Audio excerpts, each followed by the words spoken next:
Into the Pit is an awesome game. It's fun, mindless violence, I love it. It reminds me of another game I played not too long ago, and it reminded people of a few other games that are probably gonna pop up on this screen. So, yeah.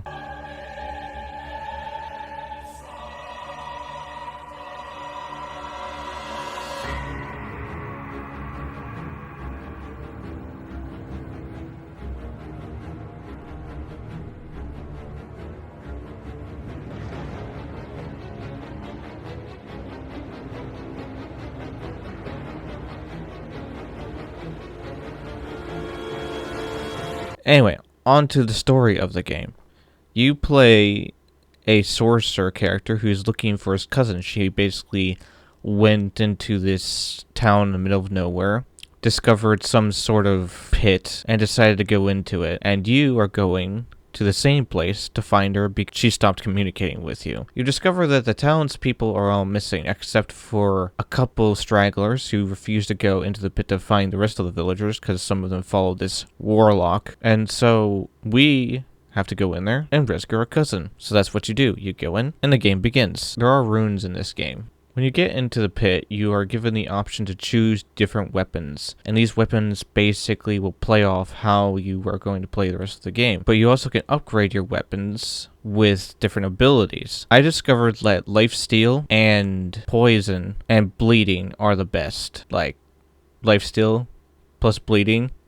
Yes, as is my custom, we have the graphics. I have the resolution here. Full screen is off, of course, because I play every game in window mode, but nobody knows that. VSync is off, because who needs that? The FOV was set to 70. I moved it up to 80. It didn't change the game at all. The game played perfectly. Jarek would be pleased. Next, these are the graphics settings. We have fog, volumetric lighting, bloom, ambient occlusion, vignette, shadows, and pixel downsampling. This game has a lot of bloom in it.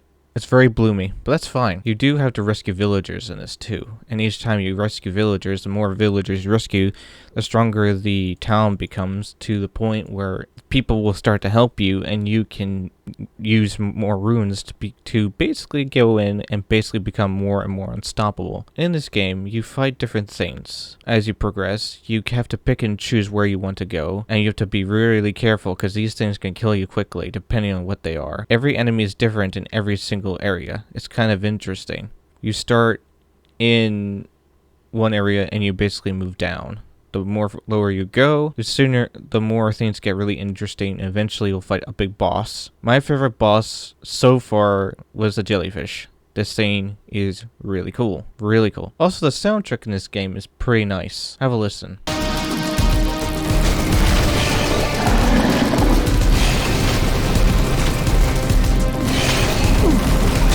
Oh boy.